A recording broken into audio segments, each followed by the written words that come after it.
আসসালামু আলাইকুম প্রিয় শিক্ষার্থীরা, তোমরা সবাই কেমন আছো? আমরা চলে আসছি তথ্য যোগাযোগ প্রযুক্তি অধ্যায় 6 ডেটাবেস ম্যানেজমেন্ট সিস্টেম লেকচার 3। আজকে লেকচার 3। গত ক্লাস আমরা লেকচার 1 আর লেকচার 2 কমপ্লিট করেছি। ক্লিয়ার? আচ্ছা, তো এবার আমরা শুরু করি হচ্ছে আমাদের টপিকগুলো আর কি, রাইট? আচ্ছা, এবার দেখি আমরা আজকে আমাদের টপিক কি। আজকে আমাদের টপিক হচ্ছে ইন্ডেক্সিং অ্যান্ড সর্টিং। ঠিক আছে, indexing and sorting. So indexing কি, সর্টিং কি, বিষয়গুলো আমরা ভালো করে বুঝবো। দেখো, সর্টিং মানে কি? দেখো তো, হলো ডেটাবেস সর্টিং। এক বা একাধিক ফিল্ড এর মানের উপর ভিত্তি করে ডেটাবেসের রেকর্ডগুলোকে ঊর্ধ্বক্রম বা নিম্নক্রম অনুসারে সাজানোর যে প্রক্রিয়া, তাই হচ্ছে কি সর্টিং।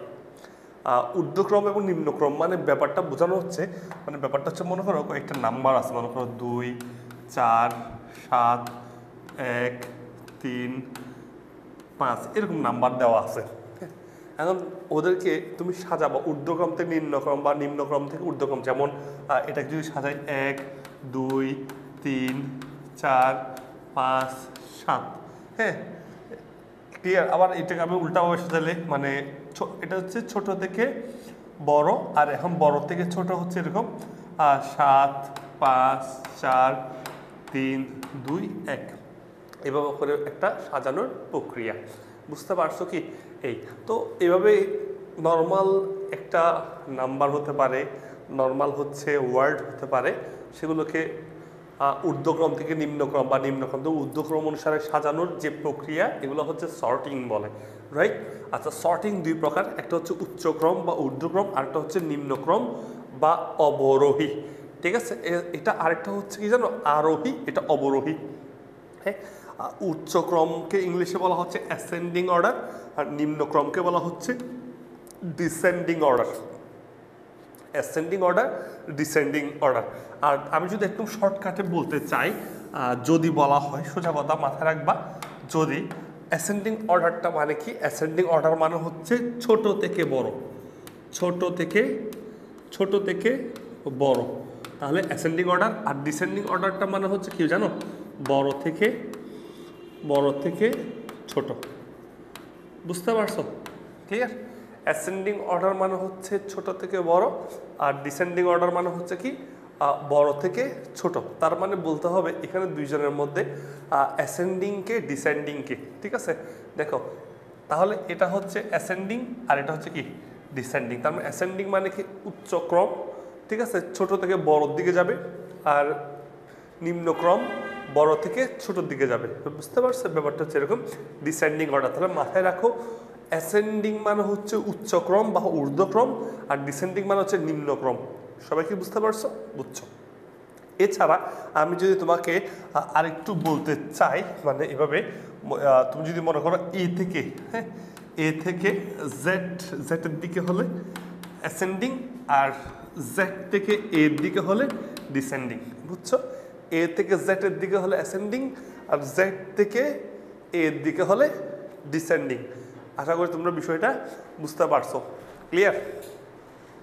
এই এখন আমরা শুরু করি হচ্ছে পরবর্তী টপিকটা। ঠিক আছে, পরবর্তী টপিকটা হচ্ছে কি, আমরা একটু দেখবো সর্টিং কিভাবে করা হয়, রাইট? আচ্ছা, এখানে একটা টেবল দেওয়া হলো, আমরা যে টেবলের উপর ভিত্তি করে আমরা সর্টিং করব, রাইট? আচ্ছা, এই যে টেবল দেওয়া আছে এখানে, এটা হচ্ছে একটা টেবল দেওয়া আছে তোমার কাছে, এটা টেবলটা দেওয়া আছে, এটাকে আমরা কি করব? সর্ট করে দেখো আফটার সর্টিং দেওয়া আছে। এখন সর্ট কয় প্রকার? সর্ট হচ্ছে দুই প্রকার, একটা হচ্ছে ডিসেন্ডিং আর একটা হচ্ছে কি অ্যাসেন্ডিং অর্ডার সর্ট, রাইট? তাহলে আমরা একটু দেখে আসি আর ডিসেন্ডিং এবং অ্যাসেন্ডিং অর্ডার সর্ট কি। আচ্ছা, প্রথমে এটা একটা টেবল, এই টেবলটাকে আমরা সর্টিং করব। সর্টিং কীভাবে করছি দেখো তো, এই টেবলটাকে সর্টিং যদি করি, আমরা কিসের ভিত্তিতে সর্টিং করব? রোলের ভিত্তিতে নাকি জিপি এর ভিত্তিতে? এখন রোলের ভিত্তিতে কিন্তু সর্ট করা আছে, 1, 2, 3, 4, 5 হয়ে আছে। আমরা করব জিপি এর ভিত্তিতে। এখানে লিখে রাখছি টেবিলের রেকর্ডগুলো জিপিএ ফিল্ডের ভিত্তিতে নিম্নক্রমে সর্টিং করা আছে। ঠিক আছে, এই যে দেখো জিপি এর ভিত্তিতে আমরা সর্ট করব। তাহলে কিভাবে করব? নিম্নক্রম বলছে, আমরা দুইটাই করব, আমরা ঊর্ধ্বক্রম নিম্নক্রম দুইটাই করব। ঠিক আছে, অ্যাসেন্ডিং ডিসেন্ডিং দুইটাই করব। প্রথমে আমরা ডিসেন্ডিংটা করি। আর ডিসেন্ডিং মানে কি ছিল দেখো তো ভাইয়া, ডিসেন্ডিং মানে কি হচ্ছে বড় থেকে ছোট, ঠিক আছে। আর অ্যাসেন্ডিং মানে হচ্ছে ছোট থেকে বড়, তার মানে এটা হবে কি বড় থেকে ছোট, ঠিক আছে, বড় থেকে ছোট। তার মানে দেখো তো জিপি এর মধ্যে সবচেয়ে বড় নাম্বার কে পাইছে, বড় নাম্বার হচ্ছে ও, ওকে আগে লিখছি, তারপর ও বড়, হ্যাঁ সরি, আচ্ছা আগে হিসাবে ও আগে আসে তাই ওকে লিখলাম, তারপর ও বড় তাই ওকে লিখলাম, তারপর কে সবচেয়ে কম, এটা 4.90, দেখো 5 এর পর 4.90 হচ্ছে বড়, এখানে লিখলাম, রাইট। এরপর তুমি দেখো ভালো করে, এরপর বলো 4.90 এর পর আছে কত 4.50, এটা বড়, তারপর 3.50 এটা বড়, মানে দেখছো বড় থেকে ছোট আকার লিখছি, এটাকে বলা হচ্ছে ডিসেন্ডিং অর্ডার সর্টিং। আর যদি দেখো যে উল্টা ছোট থেকে বড় হয়, দেখো ছোট থেকে বড় হয়, হ্যাঁ ছোট থেকে যদি বড় হয় তাহলে হচ্ছে কি এটাকে বলবো আমরা কি অ্যাসেন্ডিং অর্ডার সর্টিং। সো তোমার পরীক্ষার মধ্যে দেওয়া থাকবে এই প্রশ্নটা, অর্থাৎ তোমার পরীক্ষার মধ্যে দেওয়া থাকবে হচ্ছে এটা, তোমার পরীক্ষার মধ্যে বলে দেবে এটা তোমার প্রশ্নে দেওয়া থাকবে, বলবে হচ্ছে উপরের টেবলটিকে অ্যাসেন্ডিং অর্ডার বা ডিসেন্ডিং অর্ডারে মানে সলভ করো।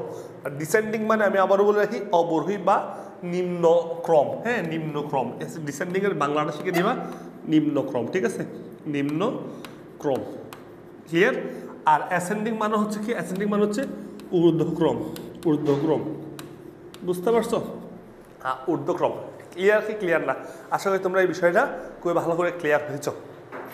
তাহলে তুমি বুঝছো নিম্নক্রম সর্টিং আর হচ্ছে ঊর্ধ্বক্রম সর্টিং, ক্লিয়ার, আশা করি ক্লিয়ার। আচ্ছা, তো এবার আমরা যদি একটু যাই বড় থেকে ছোট, ছোট থেকে বড়, তুমি বুঝতে পারছো। দেখো একটা জিনিস হচ্ছে কি জানো, দেখো যখন তুমি সর্টিং করছো পুরো টেবিলের প্রত্যেকটা রেকর্ড কিন্তু চেঞ্জ হয়ে গেছে।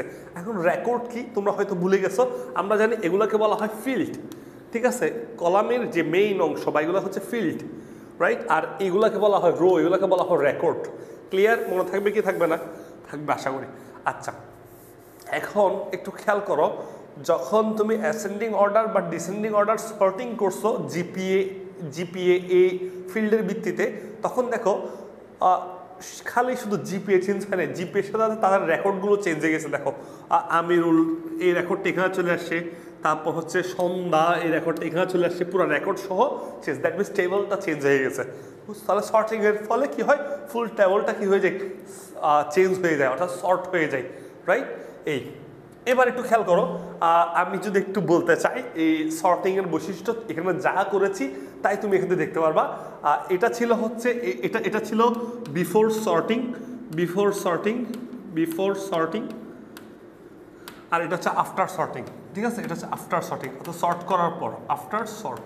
একটু ভাইয়া বৈশিষ্ট্যগুলো একটু বলার জন্য কি বলছে একটু খেয়াল করো, একটি ডেটা টেবিল সর্টিং করার ফলে নতুন একটি টেবিল তৈরি হয় যেখানে টেবিলের রেকর্ডগুলো সর্টিং করা থাকে। কি বললাম ভালো করে বুঝো, একটি ডাটা টেবিলের সর্টিং করার ফলে নতুন একটি টেবিল তৈরি হয়, তার মানে এটাকে যখন আমরা সর্ট করতেছি নতুন একটা টেবিল তৈরি হয়েছে, বুঝতে পারছো। এবং টেবিলের রেকর্ডগুলো সর্টিং করা থাকে, দেখো তাহলে এটা সর্ট করার ফলে রেকর্ডগুলো কি হয়ে গেল, সর্ট হয়ে গেল। এবার 2 নাম্বার কি বললো, একটি টেবিল সর্টিং করার পর টেবিলে নতুন কোনো ডাটা ইনপুট দিলে সর্টেড টেবিলে কোনো পরিবর্তন হয় না। অর্থাৎ তুমি যদি এইখানে, অর্থাৎ মনে করো এখানে নতুন একটা ডাটা ইনপুট করছো, মনে করো এখানে নতুন একটা ডাটা ইনপুট করছো, মনে করো 6 নাম্বার একটা ডাটা, মনে করো তার নাম হচ্ছে রাজু, হ্যাঁ তার নাম রাজু, সে মনে করো পয়েন্ট পাইছে 4.86 পাইছে। এই ডাটাটা মানে এটা হচ্ছে তোমার মূল টেবিল, হ্যাঁ এটা তোমার মেইন টেবিল, ঠিক আছে। এই টেবিলটাতে তুমি একটা রেজাল্ট আপডেট করছো বা হচ্ছে নতুন একটা রেজাল্ট ইনক্লুড করছো, নতুন একটা রেজাল্ট এখানে প্রবেশ করাইছো। এটা দেওয়ার সাথে সাথে আফটার সর্টিংয়ে কোনো পরিবর্তন আসবে না, কারণ সেটা সে অটো করে নেবে না। সো তুমি এটা ইনপুট করার পর এটা আগের মতোই দেখবা, এটার কোনো পরিবর্তন আসবে না। সো এটার পরিবর্তন আনতে হলে কী করতে হবে, আবার নতুন করে তোমাকে সর্টে ক্লিক করতে হবে বা নতুন করে আবার সর্ট করতে হবে। নতুন করে সর্ট করলে এই নামটা এদের মাঝে সিরিয়াল অনুসারে চলে আসবে। যেহেতু এটা আগেরটা, এটা আপডেট হবে না, তাহলে বললো কি একটি টেবিল সর্টিং করার পর টেবিলের নতুন দেখো টেবিলের নতুন ডাটা ইনপুট দিলে সর্টেড টেবিলে কোনো পরিবর্তন হবে না, অর্থাৎ সর্টেড টেবিল যেভাবে আছে ঠিক সেভাবেই হচ্ছে কি থাকবে। এক্ষেত্রে পুনরায় কী করতে হবে, এই ডাটাটাকে এখানে ইনক্লুড করার জন্য পুনরায় কী করতে হবে, এটাকে সর্ট করা লাগবে। এই তা বললো কি এছাড়া কোনো টেবিলের ডাটা সর্টিং করলে যেহেতু টেবিলের নতুন একটি কপি তৈরি হয় তাই অতিরিক্ত মেমোরির প্রয়োজন হয়। তাকে এটা একটা প্রবলেম, তাহলে এটাও কিন্তু এক প্রকার প্রবলেম ছিল, এটাও একটা প্রবলেম। কেন প্রবলেম, দেখো যখন এই টেবিলটাকে সর্ট করা হয়েছে, নতুন টেবিল তৈরি হয়েছে, নতুন টেবিল তৈরি হওয়া মানে কি রেকর্ডগুলো আবার নতুন করে কি হওয়া তৈরি হওয়া, যখন রেকর্ডগুলো নতুন করে তৈরি হলো এখানে তো তুমি দেখতেছো 6টা 7টা হচ্ছে ডাটা, কিন্তু এখানে লক্ষাধিক ডাটা থাকতে পারে। বাংলাদেশে যদি 12 লাখ স্টুডেন্ট প্রতি বছর পরীক্ষা দেয়, হ্যাঁ বিভিন্ন ধরনের পরীক্ষা দেয়, তো 12 লাখ স্টুডেন্টের ডাটা থাকতে পারে না থাকতে পারে। তো এই ডাটাগুলো হচ্ছে কি যখন এগুলো হচ্ছে একটা মূল টেবিলে 12 লাখ ডাটা যখন সর্ট করা হলো আরও 12 লাখ ডাটা কিন্তু তৈরি হয়ে গেছে। তাহলে এক্ষেত্রে সমস্যা কি, এক্ষেত্রে স্পেস মেমোরির অনেক বেশি প্রয়োজন হবে। তাই এটি সেই কারণে একটু ব্যয়বহুল বা হচ্ছে এটা একটু করতেও ঝামেলা, ধরনের অনেক মেমোরির প্রয়োজন হয়। এই তাও বাস্তব ক্ষেত্রে সর্টিংয়ের চেয়ে ইন্ডেক্সিং বেশি ব্যবহৃত হয়। ইন্ডেক্সিং বলে তোমরা একটু একটা টপিক পড়বা, সর্টিং থেকে ইন্ডেক্সিংয়ের আউটপুট বা ইন্ডেক্সিং ভালো, ঠিক আছে। অর্থাৎ সর্টিংয়ের মধ্যে কী কী প্রবলেম ছিল, প্রবলেমটা হচ্ছে এটা একটু মেমোরি বেশি খাই, বেশি স্পেস খাই, তাই না, এই আর কি। আর এটার জন্য নতুন একটি টেবিল তৈরি হয়। আরেকটা সমস্যা হচ্ছে এখানে নতুন ডাটা মূল টেবিলের মধ্যে, এটা হচ্ছে মেইন টেবিল বা মূল টেবিল, হ্যাঁ এটা মূল টেবিল, আর এটাকে আমরা বলতে পারি হচ্ছে কি সর্টেড টেবিল, হ্যাঁ সর্টেড টেবিল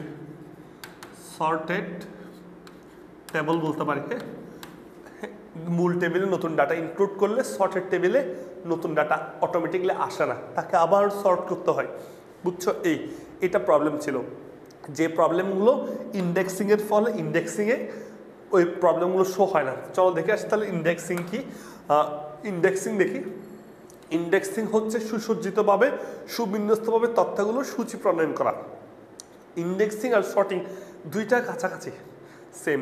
ইন্ডেক্সিংয়ের কাজও হচ্ছে কি ডাটা ওই অ্যাসেন্ডিং বা ডিসেন্ডিং অর্ডার সর্টিং করা, সাজানো, আর সর্টিংয়ের কাজ হচ্ছে অ্যাসেন্ডিং বা ডিসেন্ডিং অর্ডারে সাজানো ডাটাগুলোকে।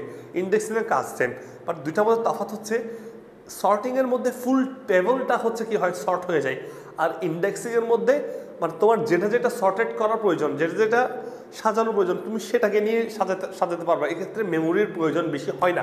তাহলে বললো কি ইন্ডেক্সিং হলো সুসজ্জিত বা সুবিন্যস্তভাবে তথ্যাবলীর সূচি প্রণয়ন করা ডেটাবেস থেকে ব্যবহারকারী কোনো ডেটা যাতে দ্রুত খুঁজে বের করতে পারে, হ্যাঁ বের করতে পারে, সেজন্য ডেটাকে একটি বিশেষ অর্ডারে সাজিয়ে ডেটাগুলোর একটি সূচি প্রণয়ন করা, ঠিক আছে। তো ডেটাবেস টেবিলের রেকর্ড সমূহকে এরূপ কোনো লজিক্যাল অর্ডারে সাজিয়ে রাখাকে কি বলা হচ্ছে ইন্ডেক্স বলে। তার মানে এখানের ক্ষেত্রে ইন্ডেক্সিংয়ের ক্ষেত্রে প্রত্যেকটা ডেটা কিন্তু এখানে কি হয় না, চেঞ্জ হয় না, কিন্তু বুঝতে পারছো। তোমার যেটা প্রয়োজন সেটাই চেঞ্জ করলে হবে। তো আমরা যদি একটু দেখি ডেটাবেস টেবিলের এক বা একাধিক ফিল্ডের উপর ইন্ডেক্স করে অ্যালফাবেটিক্যালি বা নিউমেরিক্যালি সাজানো যায়। ইন্ডেক্স ফাইল মূল ডেটাবেস ফাইলের কোনোরূপ পরিবর্তন না করে বিভিন্নভাবে সাজতে পারে। সো এগুলো থিওরিটিক্যাল পড়ালেখা, সো আমরা একটু ভালো করে বুঝে আসি, চিত্র দিলে সবচেয়ে ভালো করে বোঝা যায়। এটা একটা টেবিল, এটা মূল টেবিল, এই মূল টেবিলের নাম দিলাম হচ্ছে ফ্যাক্ট টেবিল। কি টেবিল? Fact table. এটা মূল টেবিল, এটা মনে করো তোমার এখানে আছে, রাইট। আচ্ছা, এখন এখানের মধ্যে তুমি জিপিএ এর উপর ভিত্তি করে এই টেবিলটাকে চেঞ্জ করতে চাচ্ছ, অর্থাৎ তুমি দেখতে চাচ্ছ কাদের রেজাল্ট সবচেয়ে ভালো, অর্থাৎ যে সবচেয়ে বেশি ভালো রেজাল্ট করছে তার জিপিএ কত, ঠিক আছে, যে সবচেয়ে ভালো রেজাল্ট করছে তার জিপিএ কত, হ্যাঁ তুমি সেটা দেখতে চাচ্ছ। কথা বুঝতে পারছো কিনা? এখন তুমি কি করবা, তুমি কি করবা হচ্ছে ইন্ডেক্স, অর্থাৎ তোমার এখানে প্রত্যেকটা ডাটা দেওয়ার দরকার নেই, তোমার দরকার খালি ভালো জিপিএ কত সেটা। সো তুমি করছো জিপিএর ভিত্তিতে ইন্ডেক্স করছো, দেখো তোমার সম্পূর্ণ টেবিল কিন্তু এখানে তৈরি হয় নাই, তোমার যেটা প্রয়োজন সেটাই শুধু আসছে, জিপিএ আর রোল, অর্থাৎ সম্পূর্ণ টেবিল কিন্তু এখানে চেঞ্জ হয় নাই। ক্লিয়ার? তার মানে দেখো যারা কি হলো, যারা খুব ভালো রেজাল্ট করছে, আচ্ছা এটা হচ্ছে নাম্বারের ভিত্তিতে, ওরা কি করলো রোলের ভিত্তিতে। এখানে দেখো 3, 6, 11, 5, 2 4 7 9 এই যে এখানে দিল রোলের ভিত্তিতে, দেখো রোলের ভিত্তিতে চেঞ্জ করছে। দেখো এটা কি অর্ডার, এটা হচ্ছে এক ছোট থেকে বড় না, ছোট থেকে 1 2 3 4 ছোট থেকে বড় না, তারপর ছোট থেকে বড় হলে কোন অর্ডার, অ্যাসেন্ডিং নাকি ডিসেন্ডিং বলো তো? ছোট থেকে বড় হলে, দেখো ছোট থেকে বড় হলে কি হবে, এটাকে বলা হচ্ছে অ্যাসেন্ডিং অর্ডার, রাইট? তাহলে অ্যাসেন্ডিং অর্ডার সর্টিং ইন্ডেক্সিং করছে, তাহলে এখানে যে অর্ডারটা সেটা হচ্ছে কি ascending order, ascending order, right? Ascending order indexing. এখন এক্ষেত্রে দেখো সম্পূর্ণ টেবিল কিন্তু এখানে প্রয়োজন হয় না, যেটা যেটা প্রয়োজন সেটাই আসছে। ক্লিয়ার? এই তাহলে এটাকে বলা হচ্ছে ascending order sorting, sorry indexing. Ascending order indexing, ইন্ডেক্সিংয়ের মধ্যে সম্পূর্ণ টেবিলে চেঞ্জ হয় না, জাস্ট যেটা প্রয়োজন সেটাই দরকার। এই ক্ষেত্রে মেমোরির স্পেস কি লাগবে, খুবই কম লাগবে। বুঝা গেছে কিনা? এই এখন এখানে বলা আছে ফ্যাক্ট টেবিল থেকে রোল 2 এর জিপিএ জানতে চাওয়া হয়, এটাকে ফ্যাক্ট টেবিল বলা হয়। এখান থেকে রোল 2 কোথায়, রোল 2 কোথায়, রোল 2 খুঁজে পাইতে কষ্ট হয়েছে, রোল 2 এখানে খুঁজে পাইতে কষ্ট হয়েছে, কারণ এখানে তো সব এলোমেলো, তাই না? এখানে তো সব এলোমেলো, রাইট? এখন বললো তাহলে কিন্তু একটু বেশি টাইম লাগবে, তাই না? আবার বলি ফ্যাক্ট টেবিল থেকে রোল 2 এর জিপিএ জানতে চাওয়া হয়, তাহলে একটু বেশি টাইম লাগবে, কারণ রোল ফিল্ডের মানগুলো সাজানো নেই। এখানে রোল ফিল্ডের মানগুলো কি নেই, সাজানো নেই। কিন্তু ফ্যাক্ট টেবিলের ইন্ডেক্স থেকে, এই ফ্যাক্ট টেবিলের যদি ইন্ডেক্স করা হয়, ইন্ডেক্স টেবিল, তাহলে ইন্ডেক্স যদি অ্যাসেন্ডিং হয় বা ডিসেন্ডিং হয়, তুমি যে কোনো অর্ডারে অ্যাসেন্ডিং বা ডিসেন্ডিং করো, তাহলে একটা অর্ডারে যখন অ্যাসেন্ডিং অর্ডারে করলা 1 2 3 থেকে ছোট থেকে বড় আকারে সাজলো, এক্ষেত্রে সাথে সাথে তোমার চোখে পড়বে 2 কত পাইছে, 2 হয়েছে 3.50 পাইছে, ঠিক আছে? এই তাহলে 2 রোলদারের জিপিএ খুব সহজে পাওয়া যায়, কারণ রোল ফিল্ডের মানগুলো এখানে সাজানো আছে। বুঝে গেছে? এই তাহলে এক্ষেত্রে পুরো টেবিলটা পরিবর্তন হয়নি, পরিবর্তন হয়েছে কি শুধুমাত্র যেটা প্রয়োজন তোমার সেটাই আসে। এই এবার একটু খেয়াল করো, আমি একটা জিনিস তোমাকে যদি এখান থেকে একটা প্রশ্ন করি, একটা প্রশ্ন হয়, প্রশ্ন সেটা হচ্ছে, মনে করো আমি এখানে লিখলাম A F G E B D C, হ্যাঁ ঠিক আছে? এবার তোমাকে বললো এটি অ্যাসেন্ডিং অর্ডারে সর্টিং করো, অ্যাসেন্ডিং অর্ডারে, অ্যাসেন্ডিং অর্ডারে সর্ট করো, আর এটা ডিসেন্ডিং অর্ডারে সর্ট করো, ডিসেন্ডিং অর্ডারে সর্ট করো, রাইট? আচ্ছা, অ্যাসেন্ডিং অর্ডারে সর্ট বলতে কি বোঝায় মনে আছে? অ্যাসেন্ডিং অর্ডার সর্ট মানে কি? অ্যাসেন্ডিং মানে কি? অ্যাসেন্ডিং মানে হচ্ছে ঊর্ধ্বক্রম, ডিসেন্ডিং মানে হচ্ছে কি? ডিসেন্ডিং মানে হচ্ছে নিম্নক্রম। হ্যাঁ, একটা হচ্ছে ঊর্ধ্বক্রম, একটা কি নিম্নক্রম। ছোট থেকে বড়, ছোট থেকে বড়, অথবা ছোট থেকে বড়, ছোট থেকে বড়, অথবা A to Z, এটা বলে অ্যাসেন্ডিং। আবার বড় থেকে ছোট, বড় থেকে ছোট, অথবা Z to A, এটা বলা যায় ডিসেন্ডিং, রাইট? তাহলে একটু খেয়াল করো, এখানে বড় থেকে ছোট বা A to Z বের করো। প্রথমে A, তারপর কে আসবে, তারপর B, প্রথমে A আসলো, তারপর B, তারপর এখানে কি আছে C, তারপর D, তারপর E, তারপর হচ্ছে F, তারপর G, E, আর ঠিক আছে? আর যদি তুমি এটা করতে চাও, ডিসেন্ডিং অর্ডারে করতে চাও বা Z to A করতে চাও, তাহলে আগে কি আসবে? আগে আসবে F, সরি G আসবে, G, তারপর আসবে কি F, তারপর আসবে E, তারপর D, তারপর C, তারপর B, তারপর E, অর্থাৎ এটার উল্টাটা বলতে পারো, রাইট? এই এছাড়া আমি যদি একটু বলতে চাই, মনে করো এখানে লিখবো, আমি মনে করো এখানে লিখলাম একটা জিনিস, এখানে একটা লিখে নিলাম, মনে করো তুহিন, শাকিল, মিজান, ঠিক আছে, তানবীর, ঠিক আছে, বোরহান। ঠিক আছে, এখানে আমি কয়েকটা নাম লিখলাম। এখন তোমাকে বলা হলো অ্যাসেন্ডিং অর্ডারে সর্ট করো, অর্থাৎ অ্যাসেন্ডিং অর্ডারে করতে বলছে। তাহলে অ্যাসেন্ডিং অর্ডারে সর্ট করলে তাহলে কীভাবে আসবে, কার নামটা আগে আসবে, এখান থেকে কার নামটা আগে আসবে মনে রাখবা। অ্যাসেন্ডিং মানে হচ্ছে এ থেকে জেড, তার মানে এখানে এ আগে, এ অ্যালফাবেটিক অর্ডারে কে আগে, অ্যালফাবেটিক অর্ডারে কে আগে, এ বি, বি আগে, যেহেতু এ নাই বি আগে, তাহলে প্রথমে আসবে বোরহান। প্রথমে কি আসবে, বোরহান। ঠিক আছে, তারপর বলো বোরহানের পর বি, তারপর বি এর পর কি আসবে, বি এর পর এম, হিসেব করো মিজান। তারপর কি আসবে এস টি, এস আসবে এস, যেহেতু টি এর আগে হচ্ছে এস, শাকিল। এরপর টি দুইটা হয়ে গেছে, তানবীর, তুহিন। এখন টি যখন দুইটা হয়ে গেছে কে আগে আসবে, এখন দেখতে হবে টি এর পরের অক্ষরটা কি, এ, এটা হচ্ছে ইউ, তার মানে এ আগে না ইউ আগে, এ আগে, তার মানে তানবীর আগে আসবে। তারপর কি আসবে, তুহিন, টি ইউ আগে, টি ইউ আগে আসবে, তুহিন আসবে। বুঝছো, তাহলে এটাকে বলা হচ্ছে অ্যাসেন্ডিং অর্ডার। কি অর্ডার, অ্যাসেন্ডিং অর্ডার, অ্যাসেন্ডিং। ঠিক আছে, অর্ডার।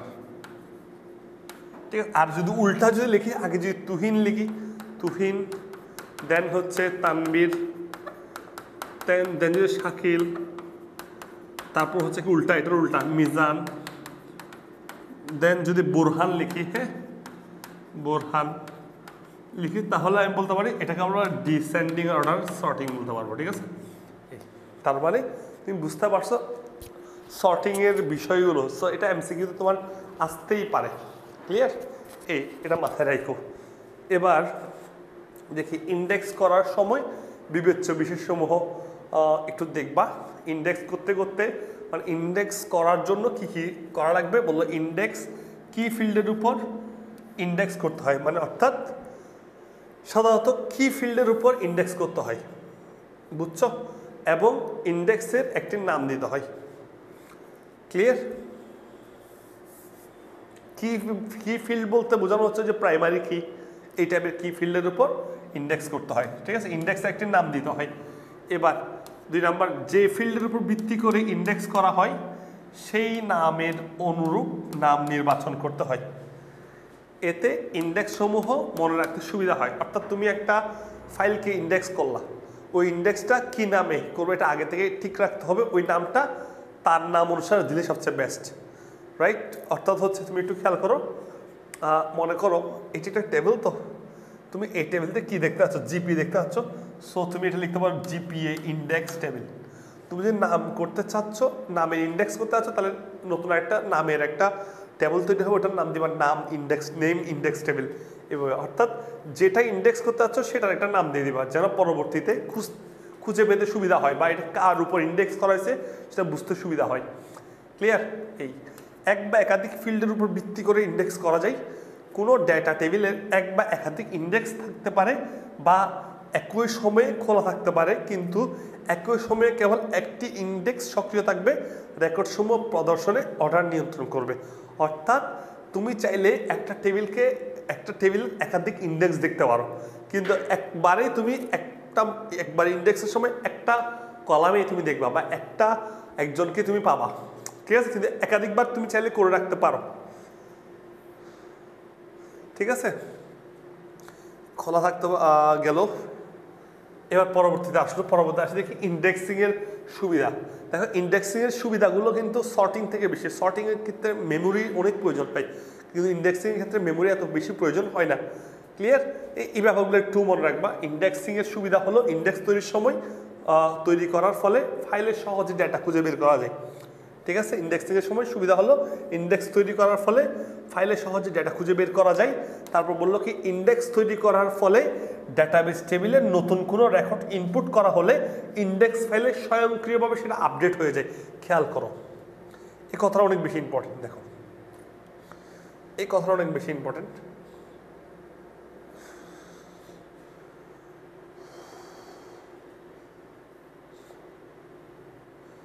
ওয়েট, আমি এটা একটু লক করে বাকিগুলো ডিলিট করে দিব। তো দেখো এখানে একটু খেয়াল করো, এটা একটা টেবল, মূল টেবল বা ফ্যাক্ট টেবল।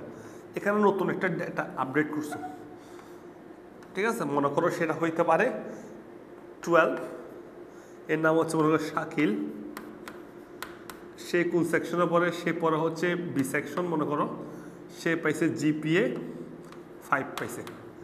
তুমি মূল টেবিলের মধ্যে কি করছো, এটা হচ্ছে মূল টেবিলটা রাইট, মেইন টেবিলটা, মূল টেবিলটার মধ্যে একটা ডাটা ইনক্লুড করছো, ডাটা আপডেট করছো, সাথে সাথে এখানে সেই ডাটাটা চলে আসবে 12 জিপিএ 5। বুঝতে পারছো? তার মানে নতুন করে আবার ইন্ডেক্স করা প্রয়োজন হয় নাই, যেটা কিনা সর্টিংয়ে কি প্রয়োজন হতো। সর্টিংয়ে নতুন ডাটা ইনক্লুড করার সাথে তার সর্টেড টেবিল কিন্তু চেঞ্জ হইতো না, কিন্তু ইন্ডেক্সিংয়ে অটোমেটিকলি তার সর্টেড টেবিলটা কি হয়ে যাবে, চেঞ্জ হয়ে যাবে। বুঝছো? এই গেল, ঠিক আছে? ইন্ডেক্সিং নতুন টেবিলটা কি যাবে, চেঞ্জ হয়ে যাবে। গেল, এটা যদি বুঝো গেল। এই যেখানে বললো, কি বললো আবার বলি, ইন্ডেক্স তৈরি করার ফলে ডেটাবেস টেবিলে কোনো নতুন রেকর্ড ইনপুট করা হলে ইন্ডেক্স ফাইলগুলো স্বয়ংক্রিয়ভাবে আপডেট হয়ে যায়।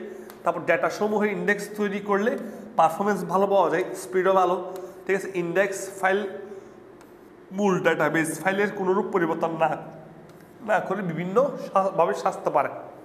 অর্থাৎ এখানে যে ইন্ডেক্স ফাইলগুলো দেখছো, এই ইন্ডেক্স ফাইলগুলোর মূল টেবিলকে চেঞ্জ করতে হয় না, নতুন একটা টেবিল তৈরি করতে হলে এইটাকে চেঞ্জ করা লাগে না, অটোমেটিকলি সে নিজের মতো করে চেঞ্জ করে আরেকটা নতুন টেবিল তৈরি করে। বুঝছো? এই আর কি, এই টেবিলে কোনো পরিবর্তন আসে না। এই আচ্ছা, এবার কয়েকটা অসুবিধা আছে, অসুবিধা একটু দেখো। সেটা হচ্ছে যদি একাধিক ফিল্ডের উপর ইন্ডেক্সিং করা থাকে তাহলে কোনো ডাটা এডিট করলে ইন্ডেক্স ফাইলে আপডেট করার জন্য দীর্ঘ সময় অপেক্ষা করতে হয়। অর্থাৎ তুমি যখন একাধিক ফাইল যখন কি করবা, ইনক্লুড করবা, একাধিক মূল টেবিলের মধ্যে যখন একাধিক ডাটা যখন ইনক্লুড করবা, তখন তার ইন্ডেক্সিং পাইতে হলে একটু সময় মানে অপেক্ষা করতে হবে, একটু সময় সাপেক্ষ আর কি। এই অনেক রেকর্ডের জন্য ইন্ডেক্স করা হলে অপেক্ষিত বেশি মেমোরির প্রয়োজন হয়। তাছাড়া ইন্ডেক্স সংগ্রহের জন্য কিছু জায়গা লাগে। আমি বলি এবার ইন্ডেক্সের একটা বিষয় হচ্ছে কি জানো, ইন্ডেক্সের মেমোরি তুলনামূলকভাবে সর্টিং দিয়ে কম লাগে, বাট মাঝে মাঝে অতিরিক্ত কিছু তোমার আপডেট করার জন্য বা অতিরিক্ত কিছু রেকর্ড রাখার জন্য, হ্যাঁ, তো ইন্ডেক্সের জন্য একটু মেমোরির প্রয়োজন হয়। এই তারপর ডেটা এন্ট্রির ক্ষেত্রে ইন্ডেক্স ফাইলের রেফারেন্স সমূহ আপডেট হতে বেশ সময়ের প্রয়োজন হয়, সেজন্য ডেটা এন্ট্রি করতে বেশি সময় লাগে। ঠিক আছে? ডেটা এন্ট্রি মানে হচ্ছে তুমি যখন নতুন একটা ডেটা মূল টেবিলের মধ্যে ইনক্লুড করবা, ঠিক আছে, ইন্ডেক্স ফাইলের রেফারেন্স সমূহ আপডেট হতে বেশ সময় লাগে। এই সেজন্য ডেটা এন্ট্রি করতেও বেশি কি লাগবে, সময় লাগবে, কারণ প্রতিনিয়ত হচ্ছে টেবিলটা চেঞ্জ হচ্ছে। সর্টিং এবং ইন্ডেক্সিং এর মধ্যে পার্থক্য, এই যে সর্টিং এবং ইন্ডেক্সিং এর মধ্যে পার্থক্যগুলো তোমরা একটু পড়ে ফেলবা, তোমরা বুঝতে পারবা। ঠিক আছে? এই এটা যেন তোমরা একটু স্ক্রিনশট তুলে তোমরা পড়ে ফেলবা, পার্থক্যটা পড়ে সবসময় মাথায় রাখবা, সর্টিং থেকে ইন্ডেক্সিংয়ে সবচেয়ে সুবিধাজনক। ঠিক আছে? এই তো এবার সৃজনশীল এক এখানে কি বললো, এখানে একটা সৃজনশীল দিল, বললো RDBMS কি। হ্যাঁ, এগুলো আমার এখন লাগবে না, এগুলো হচ্ছে আমরা পড়াইছিও, পড়াবো সামনে। ঠিক আছে? ক আর খ এগুলো পড়াবো। আমরা মূলত সৃজনশীলের ঘ আর ঘ নিয়ে টেনশন বেশি থাকে আমাদের, ওগুলাই পড়বো। ঠিক আছে? বললো উদ্দীপকের টেবল 1-এর তৃতীয় ফিল্ডকে, টেবল 1 কোনটা, টেবল 1 এটা, এর তৃতীয় ফিল্ড 1 নম্বর 2 নম্বর 3 নম্বর তৃতীয় ফিল্ডকে ঊর্ধ্বক্রম অনুসারে, ঊর্ধ্বক্রম মানে কি বুঝছো? ঊর্ধ্বক্রম মানে হচ্ছে অ্যাসেন্ডিং, রাইট? ঊর্ধ্বক্রম অ্যাসেন্ডিং মানে কি, ছোট থেকে বড়, রাইট? ছোট থেকে বড়। তৃতীয় ফিল্ডকে ঊর্ধ্বক্রম অনুসারে সাজানো। ঠিক আছে? এই তাহলে একটু খেয়াল করো, এটাকে এখান থেকে সাজাবো আমরা। ঠিক আছে? এই এখন এখানে সাজানোর ক্ষেত্রে আমরা কি দেখব, দেখো এ ফিল্ডকে, তাহলে সর্বপ্রথম আমাদের এখানের মধ্যে এই তিনটা ভ্যালুর মধ্যে, এই তিনটার মধ্যে চেক হবে। ঠিক এই তিনটার মধ্যে চেক হবো। তা সাল যেহেতু এটা ডেটটা ডিপেন্ড করবে হচ্ছে কিসের উপর জানো, সালের উপর। এটা 1996, 1995, 1997 হিসাবে ছোটটাকে, মানে কম্পিউটার যেহেতু নাম্বার কাউন্ট করে হিসাবে ছোট হচ্ছে কত 1995 না, তা আমাদের হচ্ছে কি ছোট থেকে বড় না, তাহলে 1995 আগে আসলো। তারপর হচ্ছে কি 1996 আসছে, দেখো 1996 আসছে, প্রথমে আসে 1995 এখানে, তারপর 1996, তারপর আসে 1997। বুঝতে পারছো? এই 1997 সাজাই ফেলছি, ঠিক আছে, ছোট থেকে বড় আকারে সাজিয়ে ফেলছি, রাইট? এই সো তুমি নতুন করে একটা টেবিল আঁকতে হবে, যে এটা হচ্ছে উত্তর। একটু উপরে একটু কথাবার্তা অ্যাসেন্ডিং কি ডিসেন্ডিং কি একটু বলবা, তারপর হচ্ছে তুমি টেবল 1টা সুন্দর করে লিখবা। এই যে এভাবে লিখতে পারলে তুমি কত পাবা? 3, বা এটা 4 নম্বরের জন্য তুমি 4 পাওয়া মাস্ট। এখন তোমার কাছে প্রশ্ন থাকতে পারে, স্যার এত ছোট প্রশ্নের জন্য কি আমাকে 4 দিবে? হ্যাঁ, অবশ্যই 4 দিবে। বুঝছো? এই ক্লিয়ার? তাহলে এতটুকু তুমি বুঝতে পারছো। আজকের জন্য এতটুকুই আমার কি ascending descending indexing order sorting শেষ। বাকিটা আগামী ক্লাসে নতুন টপিক পড়াবো। আল্লাহ হাফেজ।